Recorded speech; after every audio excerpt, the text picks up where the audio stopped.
This is AfriPlus News Channel, bringing you deep and fearless analysis of the stories shaping Africa. Today, we take a closer look at Kenya, a nation in mourning, confusion, and fear.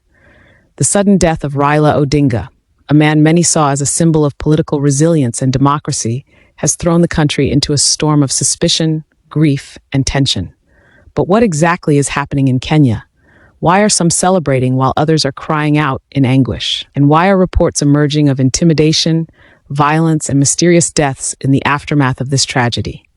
Stay with us to the end as we unpack these unsettling developments. Before we continue, please remember to like this video, share it widely, and subscribe to AfriPlus News Channel for more analytical updates that matter to Africa and the world. The death of Raila Odinga has come with deeply mixed emotions. For decades, he stood as one of Kenya's most influential political figures, a man who fought for democracy, endured imprisonment, and shaped generations of political thought.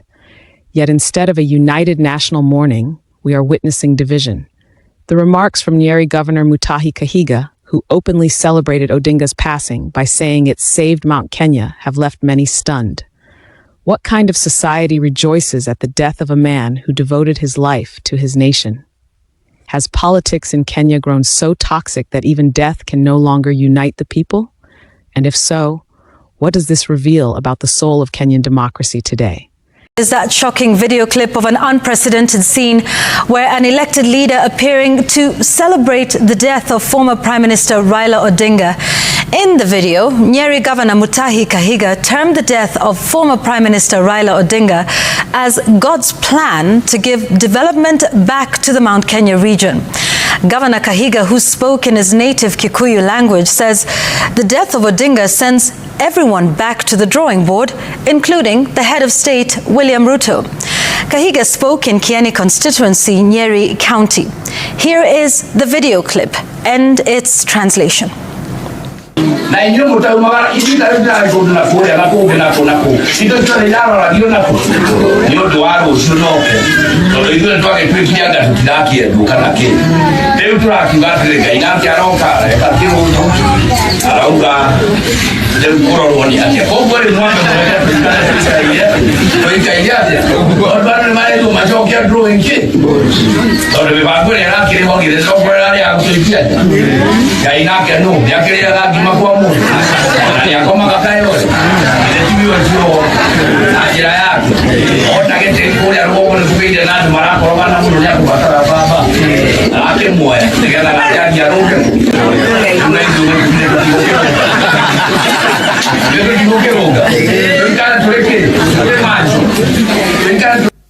As mourners gathered to pay their last respects to Odinga, chaos erupted. Police fired live bullets and tear gas into crowds that had gathered peacefully. Many were injured, and tragically, some lost their lives. But reports emerging from the mortuary have shocked the nation even further. Families visiting the bodies of their loved ones say they found them mutilated, with their eyes missing. How could such barbaric acts happen in a country that calls itself a democracy?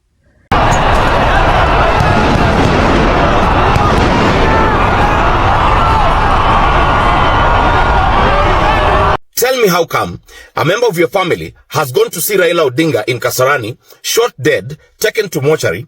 When you go and check that body, the body of your relative, you find that they don't have eyes. The eyes were removed. Shocking. That is very, very shocking. The body of the late is lying there at City Mortuary. I can't comprehend. Yeah, the eyes are not there. I don't know what happened. The body, it is so pathetic. So we are mourning our kin. Who would desecrate the bodies of innocent citizens whose only crime was mourning a national leader? These are not just isolated incidents. They raise deep moral questions about the use of state power, about humanity, and about the silence of those who should be speaking up. The violence did not end with the mourners.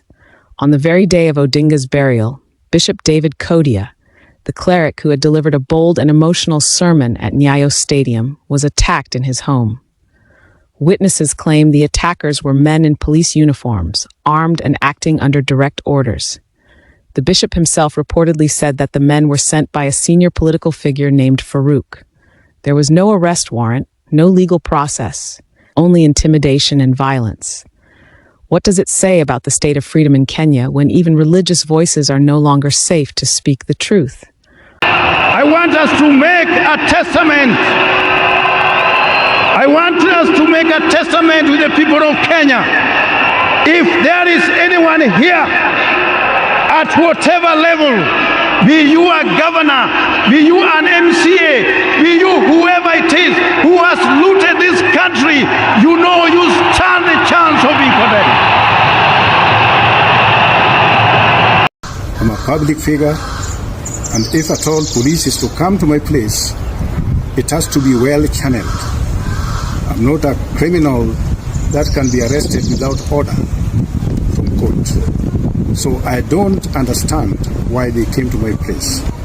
And what later I established from members of my family who are there is that they said that they were sent by one Farouk. And I don't understand who is this Farouk.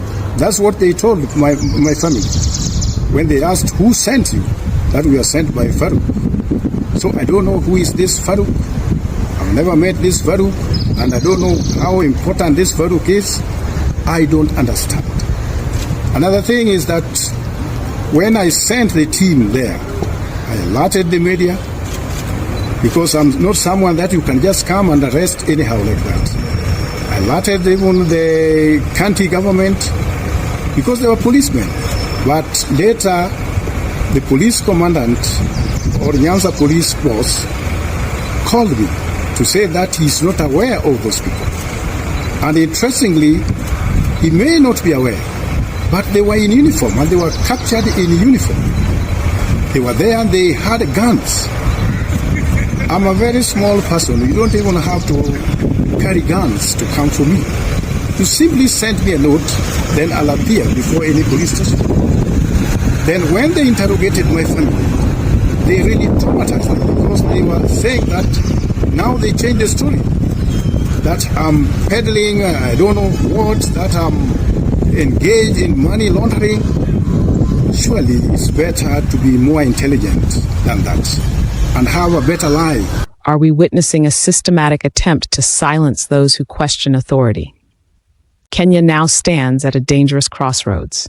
With political leaders divided, police brutality unrestrained, and public fear spreading, many are beginning to question the direction of the nation. Who benefits from this chaos? Why are institutions meant to protect citizens now turning against them? And how long will ordinary Kenyans continue to pay the price for political battles they did not start? These are questions the world must begin to ask, not just Kenya alone. Beyond politics, this moment is testing the moral conscience of Kenya. It is testing whether truth still has a place in public life, whether compassion still exists in governance, and whether justice will ever stand above power. When the death of a national figure becomes a trigger for violence, celebration, and division, it is not just a political crisis. It is a spiritual and moral one. And if Kenya fails this test, it will not be because of Raila Odinga's death, but because of how the nation responded to it. We say, let's agree that I will not take any questions. So, thank you very much, fellow Kenyans. I want to take this moment to address issues that have emanated from a vernacular clip that is circulating in social media. From the very onset, I want to sincerely apologize to our mourning nation, to the family of the Right Honorable former Prime Minister Raila Odinga, Mama Ida, her children Rosemary Jr. and Winnie, Honorable Senator Oburu Odinga and Honorable MP Ruth Odinga, and other siblings and their larger extended family, the ODM fraternity, and the Luo nation and Kenyans at large. And to my colleague leaders from all sides of the political divide for any harm that it has elicited. The clip was taken while attending a burial in my home village, and my remarks were in no way celebratory.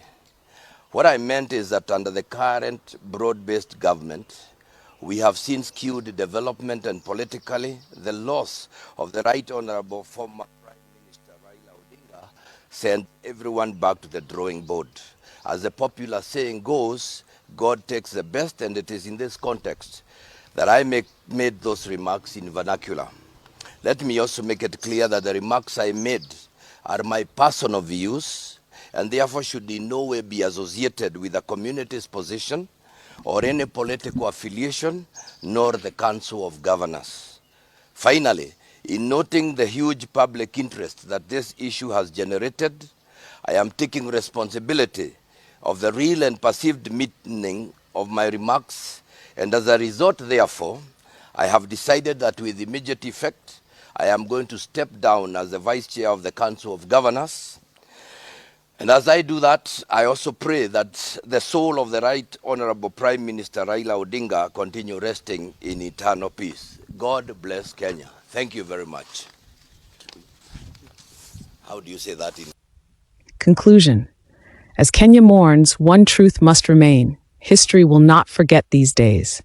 The celebration of death, the silencing of the clergy, and the brutality against mourners will remain etched in the nation's conscience. The world is watching, and so are Kenyans abroad who wonder what has become of the land they once called home. Could this be the beginning of a darker chapter? Or will Kenya rise from this turmoil stronger and more united? The answer lies in how the people, the leaders, and the institutions choose to act in the coming days. We would love to hear your thoughts on this. What do you think is really happening in Kenya? Do you believe justice will prevail, or is the system too compromised to protect its people? Please drop your respectful opinions in the comment section below. Your voice matters. If you value in-depth analysis like this, support our work by joining our channel membership and sending us a super thanks. It helps us continue to bring you factual, independent reporting on stories that many fear to tell. Disclaimer. This report is based on verified news sources, eyewitness accounts, and ongoing developments in Kenya. AfriPlus News Channel does not promote violence or hatred of any kind. Our goal is to inform, analyze, and encourage constructive dialogue on matters affecting Africa and its people.